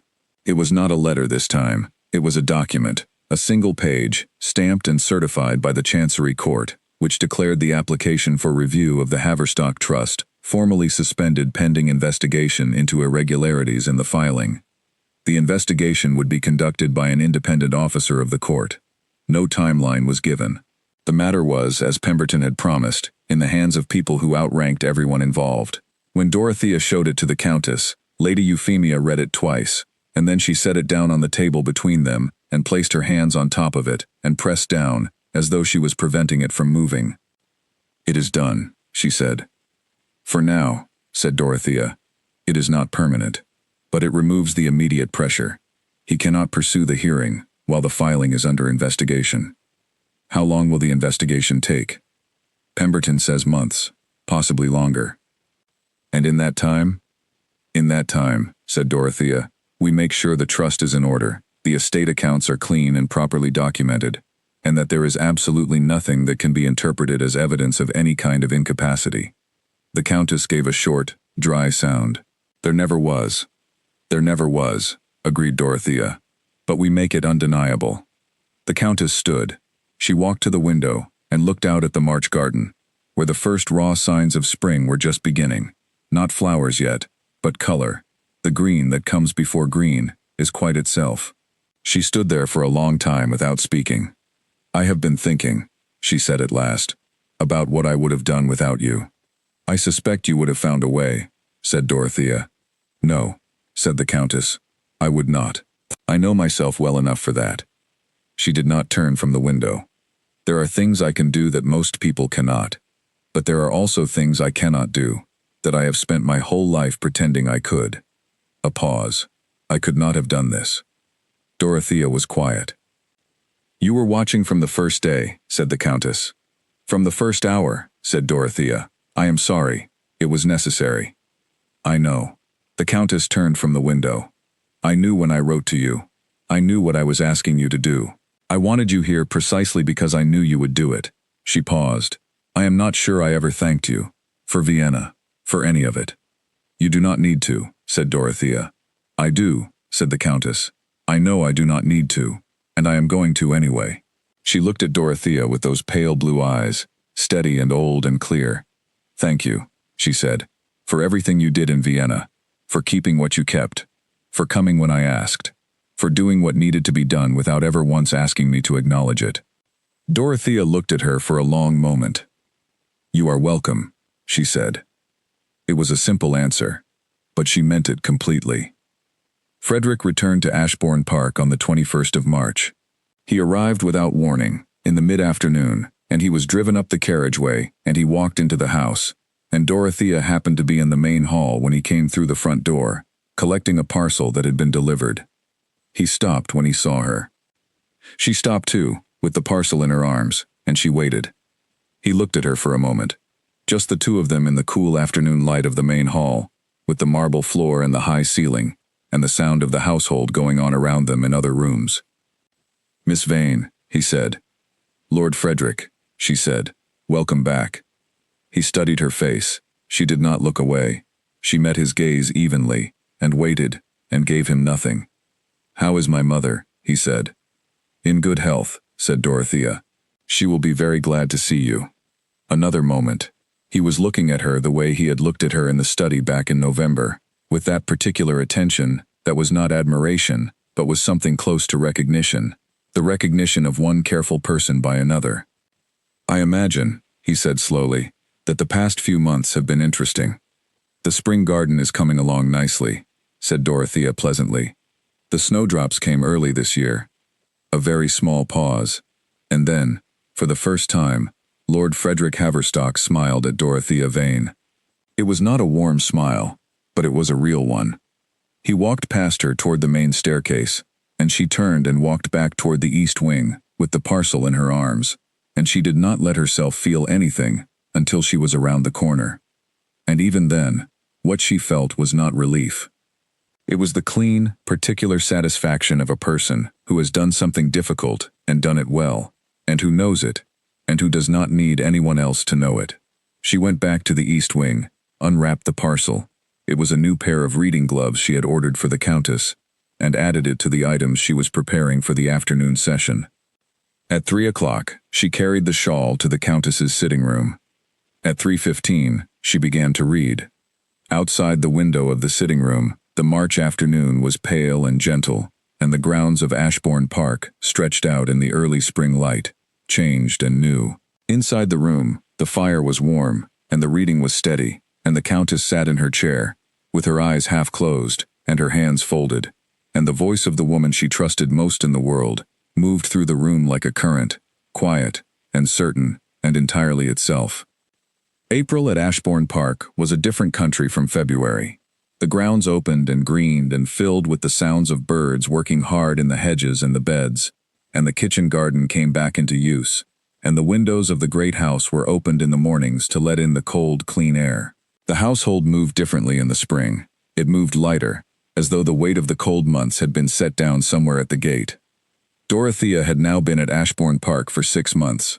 In that time she had become as much a part of the rhythm of the house as the morning post or the afternoon tea. Nobody thought about her anymore. They knew she was there, and they knew her role, and she was simply present, the way a piece of furniture is present, the way the corridor clock is present, something you would notice if it were gone, but which you do not look at while it is there. This was exactly as she intended. But something had shifted. She could feel it, the way you feel a change in the weather before you see it. It was in the way Mr. Fenn paused, just fractionally, before continuing on his way, whenever their paths crossed in the corridor. It was in the way George, the footman, had stopped appearing in hallways before conversations. It was in the way Frederick, now returned and quietly present in the house, gave her the faint acknowledgement of a nod when they passed, not the non-acknowledgement of before, not the studied absence of notice, but a small and deliberate nod that said, "I see you." She did not let this change anything about how she moved through the house. She still walked at the same pace. She still spoke with the same mild pleasantness to Mrs. Gable about laundry schedules. She still carried the shawl at 3 o'clock precisely, and she still read aloud in the same even, quiet voice, and she was still, to all appearances, exactly what the household had been told she was. But in the East Wing, in the evening hours, things were moving quickly. She had written twice more to Oliver Crane, and his replies had been increasingly useful. The firm that had filed the trust application had withdrawn its agents, following the court investigation notice. Jeffrey Parrish, the financial agent with the Holborn office, had quietly closed one of the 2 accounts he had been using in connection with the Haverstock estate. Henry Colne, the physician from Vienna, had left London in February and was reported to be in Edinburgh. Whether he had been persuaded to leave or had left of his own accord, Crane could not say. But the structure that had been being built, carefully, patiently, over months, had stopped being built. The tools had been put down, the foundation was unfinished, and the men who had been putting the tools down had not made a noise about stopping, which told Dorothea that they had not given up, they had simply become more careful. She said this to the Countess one afternoon, in the garden, while the 2 of them walked the gravel path with the April sun making the most of the warmth it had. "They have not gone," she said. "They have only become quieter." "Like us," said the Countess. "Yes, exactly, like us." "What does that mean for what we do next?" "It means we stop reacting and start building," said Dorothea. "The trust needs to be restructured before anyone can try to challenge it again. Not restructured in the way Frederick was attempting, which was to his benefit. Restructured in the way that is actually correct, properly documented, legally sound, with independent oversight, that has no connection to anyone in this household or Frederick's network." "You have a solicitor in mind." It was not a question. The Countess had learned, over 6 months, that when Dorothea mentioned a problem, she had already identified the solution. "I have 2, said Dorothea. "Oliver Crane knows both of them. One is based in Bristol, which is far enough from London that Frederick has no useful connections there. The other is in Edinburgh, which is further still. You trust them. I trust Crane's judgment of them, which is as close as I come to trusting anyone I have not personally observed." The Countess gave a small sound that might have been amusement. "You are the most careful person I have ever known. You have lived among careless people," said Dorothea. "Yes," said the Countess. "I have." They walked on for a moment. The gravel crunched under their shoes. Somewhere in the kitchen garden, 2 birds were in a dispute of some kind, loud and brief and resolved. "I want to make changes to the household," said the Countess. "Some of the staff. I have been thinking about it for weeks." "Which staff?" "George, the footman. I believe you know why." "Yes," said Dorothea. "What about Patience?" "The under housemaid." The Countess considered. "I have watched her since you mentioned her. I am less certain about her. She may simply be a cautious person." "She may be," said Dorothea. "I would keep watching." "I intend to." The Countess stopped walking. She was looking at the far corner of the garden, where the old stone wall ran along the edge of the estate, and beyond which the village road was barely visible through the new spring hedging. "How long do you think it will take," she said, "to properly resolve this?" "The trust restructuring can be done in 3 to 4 months, if we begin now," said Dorothea. "The court investigation will run its course in its own time. The men behind the application will either try again with a different approach or accept that this particular plan has run out of ground. If they try again, we will deal with it. If they don't, the threat diminishes but does not disappear." "It never fully disappears," said the Countess. "No," said Dorothea. "Some things don't." She said it simply, without elaboration, but the Countess heard the rest of it, the part that was not said, which was, "And we do not spend our lives waiting for the danger that never fully disappears. We simply stay prepared, and we stay present, and we remain ourselves." Frederick, who had been at the house for 3 weeks now, had been careful in that time. He had been attentive to his mother, in ways that were either genuine or performed, and Dorothea had not yet decided which. He had attended dinner every evening, and he had been charming and appropriate, and he had not pushed against any boundary. He had asked his mother twice, in Dorothea's hearing, whether she needed anything, and both times the Countess had said she needed nothing, and thanked him. He had spoken to Alderton on the telephone. The house had recently been connected, and Dorothea, who had made it her business to know where every telephone conversation in the house occurred, was aware that those conversations were happening, but not what was said in them. She had her suspicions. But she was done acting on suspicion alone. She needed one more piece of information, and she had been waiting for it to arrive of its own accord, because some information can be gathered, and some information simply presents itself when the time is ready. The time came on a Thursday evening, in the second week of April. She was walking back from the village after a late errand. The Countess had wanted a particular tea that was not kept in the house, and she was using the longer path that ran alongside the estate wall, because the shorter path had been soft with mud since the rain 2 days before. As she came around the far corner of the wall, near the locked gate that she had noticed on her very first week at the house, she heard voices. 2 voices, speaking quietly. One was Frederick's. She was certain of it. She had been listening to his voice for 6 months, and she would have known it anywhere. The other she did not immediately recognize. It was a man's voice, low and deliberate, and it was saying, when she first caught the sound of it, "The difficulty is the timing. If the court has flagged the filing, any new application within the year will be scrutinized." And Frederick's voice, very quiet, "Then we wait the year." A pause, then the other voice, "And the woman?" A longer pause, "She is not a problem." "Are you certain?" The longest pause of all. "I am not certain," said Frederick, "but she has done nothing openly." Dorothea stood absolutely still on the other side of the wall, with the evening light fading around her, and the tea in her bag, and the gravel path under her feet, and she did not breathe for 5 full seconds. Done nothing openly was a very specific phrase. It meant he knew. Not what she had done, but that she had done something. It meant the past 6 months had not been entirely invisible to him.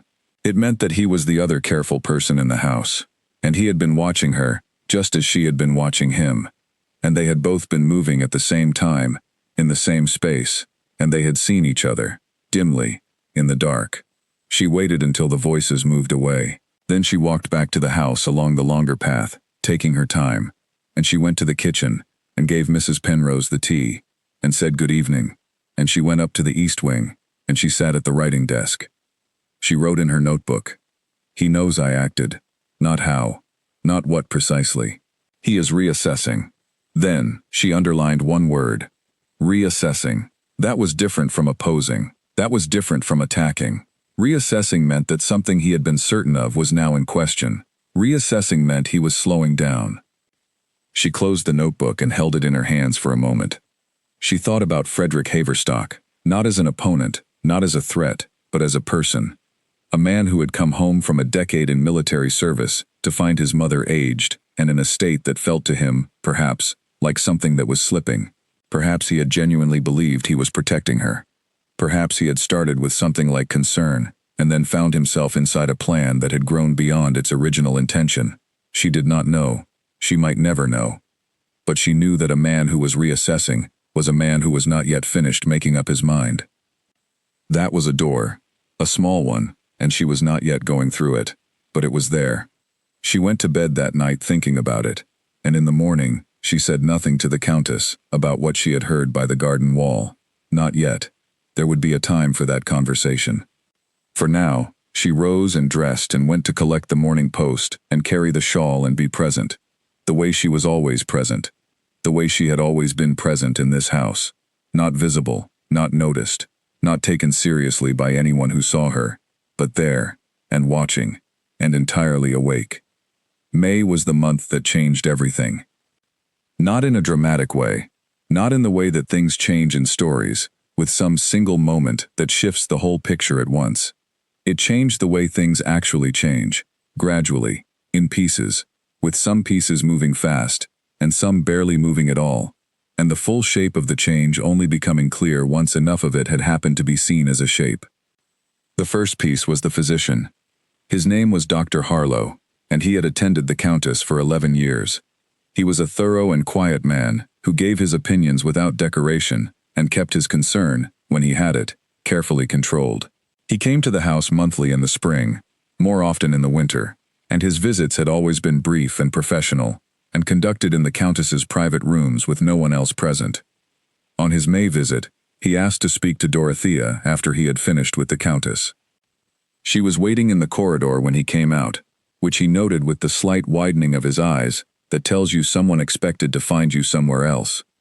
"Miss Vane," he said. "Good. Dr. Harlow." He glanced along the corridor, which was empty, and then looked back at her with the direct and unvarnished expression of a man who has been giving difficult information for 30 years and has no patience left for unnecessary delay. "Her ladyship is well," he said. "In good health, as she has been.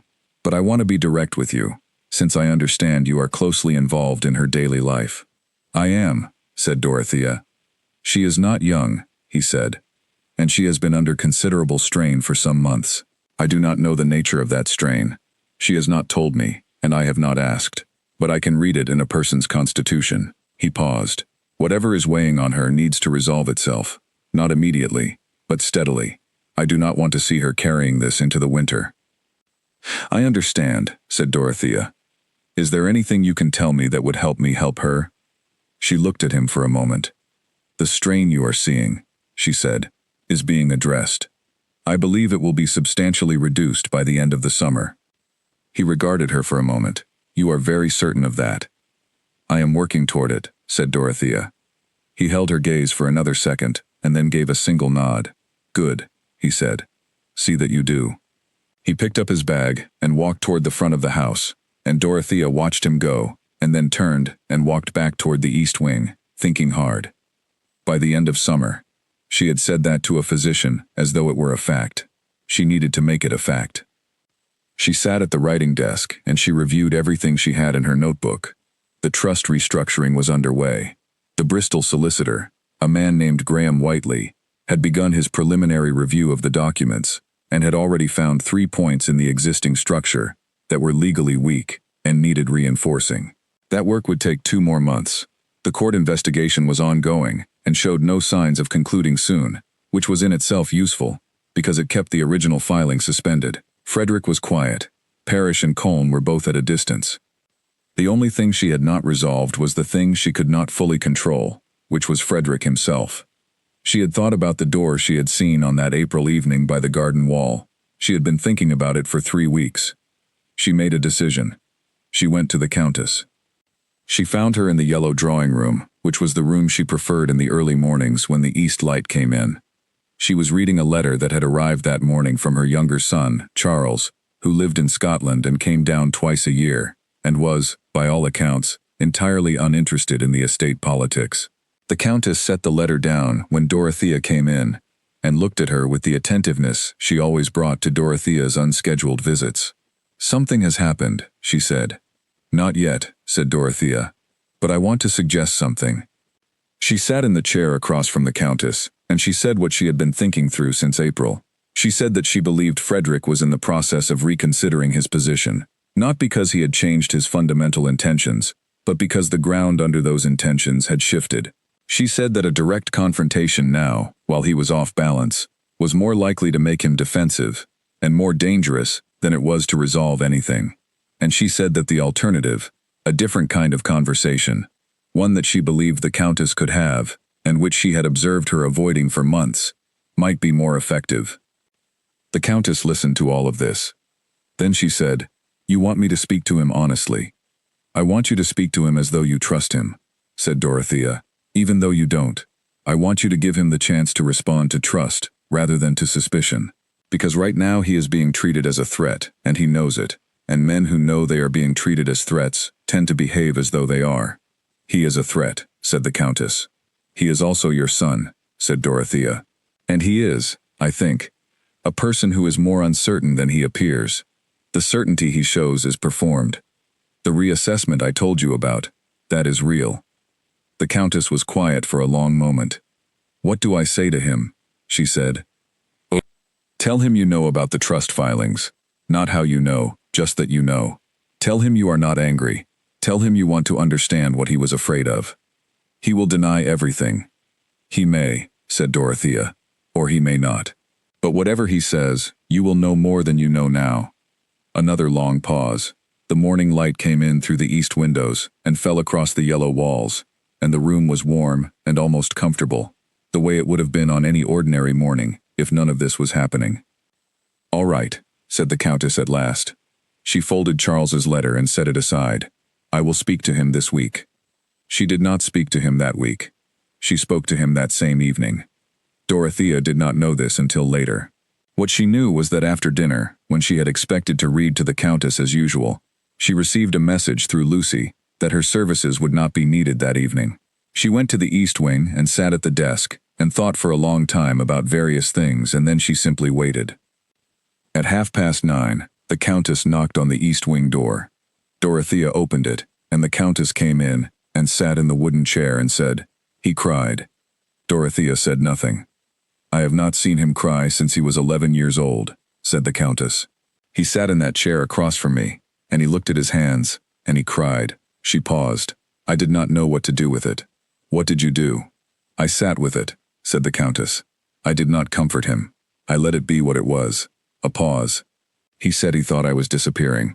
He said he came home from India, and I seemed older and quieter. And he thought I was losing my grip on things. He said he wanted to protect me, and he went about it in entirely the wrong way, and he knew it." She paused again. "He said he was sorry." Dorothea was quiet for a moment. "Do you believe him?" "I believe he was sorry for the way he did it," said the Countess. "I am less certain he was sorry for doing it." She looked at her hands. "But I believe he is my son, and I believe he is afraid of losing me." That part was real. "What did you tell him?" "I told him about the trust filings. All of it.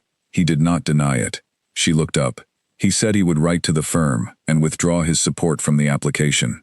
He said that." "He said it directly, in those words." She paused. "Whether he does it, I will see." Dorothea considered this. "And Köln?" "I did not mention Köln. I did not mention Vienna." The Countess's voice was very steady. "I am not ready to have that conversation with him." "You may not need to," said Dorothea. "No," said the Countess. "Perhaps not." She sat in the wooden chair for another moment, upright and still, with the composed and particular exhaustion of a woman who has had a very large conversation and is now simply in the aftermath of it. "He asked me about you," she said. Dorothea looked at her. "What did he ask?" "He asked who you really were," said the Countess. "He said he had been trying to understand you since the day you arrived. He said he could not make sense of you." "What did you tell him?" The Countess looked at her steadily. "I told him you were the most trustworthy person I had ever known," she said, "and that he should leave you entirely alone." Dorothea was quiet. "Was that the right thing to say?" said the Countess. "Yes," said Dorothea. "That was exactly right." The Countess nodded once. She stood, smoothed the front of her dress with one decisive movement, and went to the door. She paused there, with her hand on the latch, which was what Dorothea herself sometimes did, and which Dorothea noticed but said nothing about. "Thank you," said the Countess, "for all of it." "You are welcome," said Dorothea. And the Countess went back to her rooms, and Dorothea sat alone in the East Wing, with the candle and the notebook and the locked trunks and the small mirror she kept inside the left one, and she sat quietly in the room that had no mirror on the wall, and thought about everything that had happened, and everything that was still to come.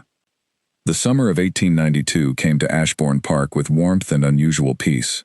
The garden was at its best.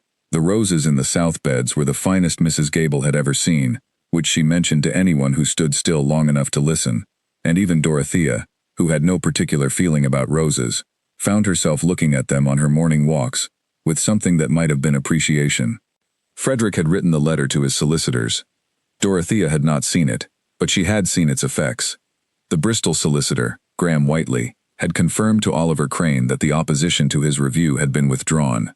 He was now working with the cooperation of the estate's legal representatives, which made everything faster and considerably simpler. The trust restructuring was proceeding well.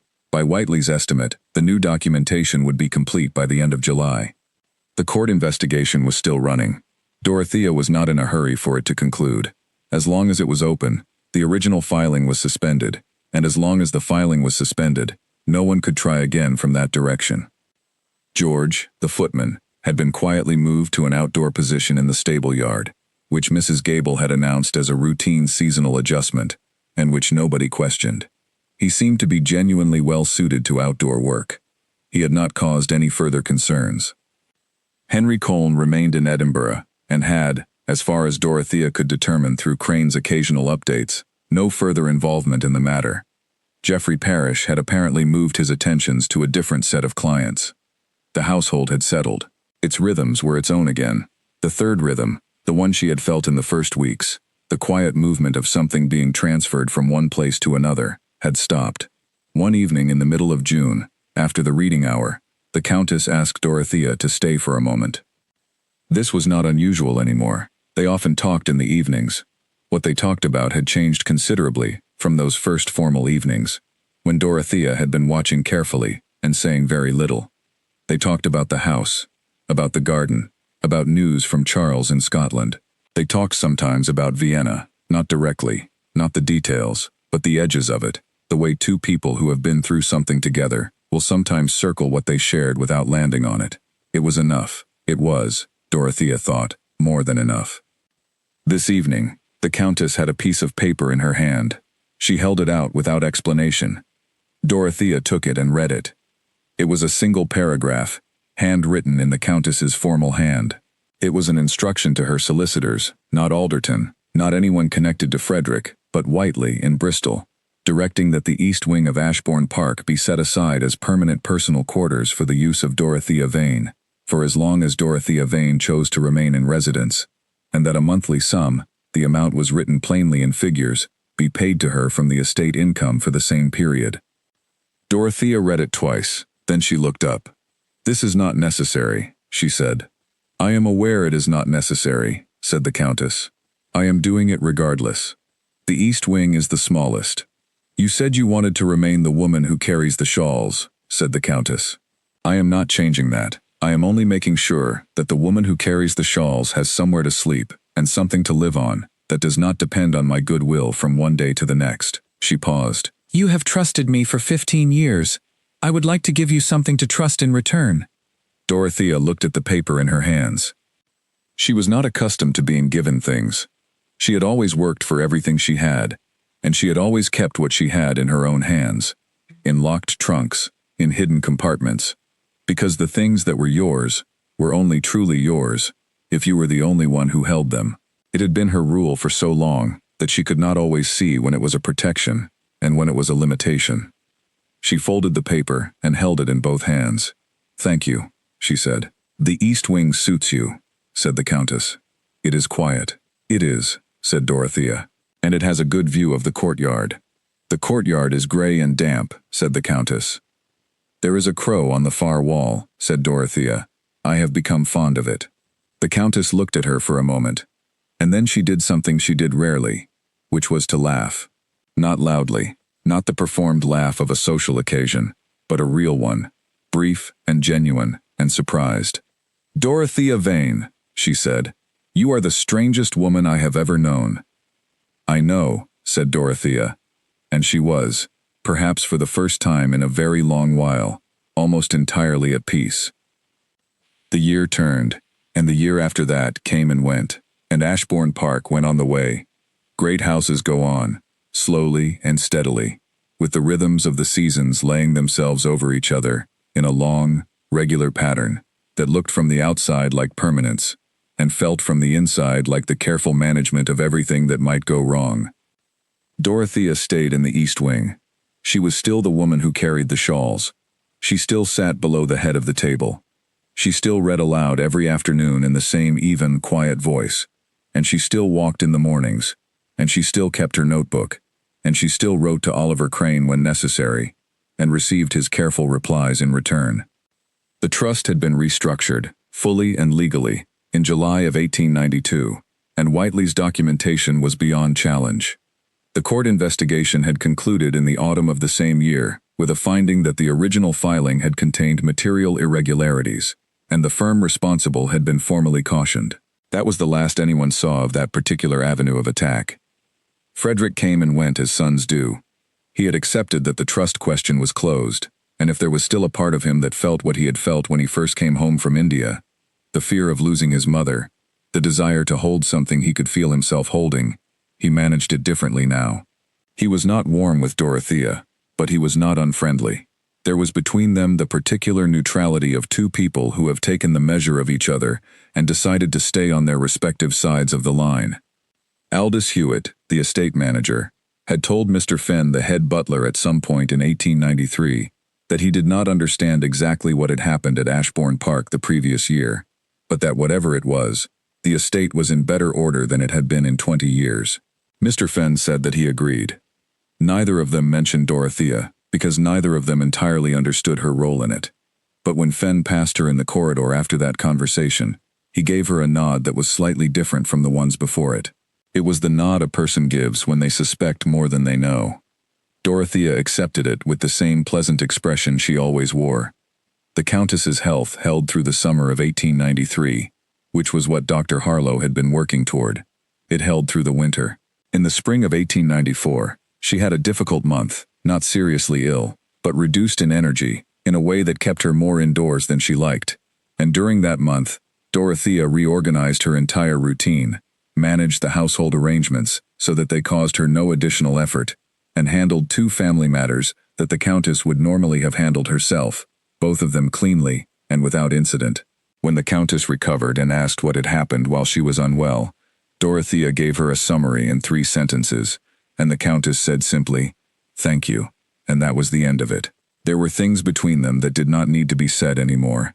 This is what happens when 2 people have been through enough together, and when they trust each other in the real way, not the polite way. The trust settles, and the words that used to be necessary become less necessary, because the understanding is already there, underneath everything, stable and quiet. The document from Vienna stayed in the hidden compartment of the right traveling trunk. Dorothea did not take it out again. She did not need to. The threat it had represented had receded, not because it had been used, but because the people who had tried to use it had learned that using it would cost them more than it would cost the Countess. That was all a deterrent ever needed to do. It did not need to be deployed. It only needed to exist. Henry Colne sent a letter in the autumn of 1894. It was addressed to Dorothea, at the house. It was brief, and it asked nothing, and promised nothing, and it said only that he had been informed, through certain channels, that the matter he had been involved with was closed, and that he intended to remain in Edinburgh, and that he wished no further contact. At the bottom he had written 3 words, "I am sorry." She did not reply. She put the letter in the east wing fireplace and watched it burn, and when it was ash, she went back to the writing desk and opened the notebook and sat for a moment looking at the blank page. Then she closed the notebook and went to carry the afternoon shawl. In the spring of 1895, the Countess celebrated her 72nd birthday. Charles came down from Scotland with his family. Frederick attended. There was a dinner, and the house was bright and warm, and the Countess sat at the head of the table in a dark blue dress that suited her tremendously, and she was, Dorothea saw it clearly, happy. Not the happiness of someone who has been relieved, the happiness of someone who has survived something and knows that they have survived it, and can look at their table full of people and feel that they have held what they most wanted to hold. After dinner, when the guests had gone to the drawing room and the household staff were clearing the dining table, Dorothea slipped back into the room for a moment to retrieve the Countess's evening shawl, which had been left on the chair. She picked it up and folded it over her arm and turned to leave, and she almost ran into Frederick, who was standing in the doorway. He looked at the shawl on her arm. Then he looked at her. "You have been here 4 years," he said. "Yes," said Dorothea. "She relies on you very much." "We rely on each other," said Dorothea. He was quiet for a moment. He was older than he had been at 38. Not worse for it, just more settled into his face, the way men sometimes are when they have moved past the age of thinking they are invincible. "I did not understand, when you first came," he said, "what you were." "No," said Dorothea. "Most people don't." "Do you mind that?" She thought about this for a genuine moment. "No," she said. "I find it useful." He gave a short, quiet sound that was not quite a laugh, but was close to it. "I imagine you do." He stepped aside from the doorway. "Good night, Miss Vane." "Good night, Lord Frederick," she said. She carried the shawl to the drawing room and set it around the Countess's shoulders, and the Countess patted her hand briefly as she did it, and then they both turned their attention back to the room, where Charles's children were making noise in the corner, and Frederick was explaining something about horses to his brother, and the fire was going well, and the house was, for this evening at least, entirely itself. Dorothea stood near the door, which was her habit, and near the window, which was also her habit, and she watched the room with the quiet, steady attention that had always been her most essential quality, and she thought about nothing in particular for once. There was nothing urgent, Nothing pressing, nothing that needed understanding or solving or watching.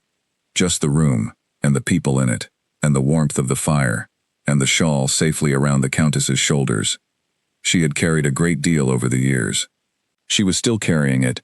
She would carry it for as long as she was here, and she intended to be here for a long time.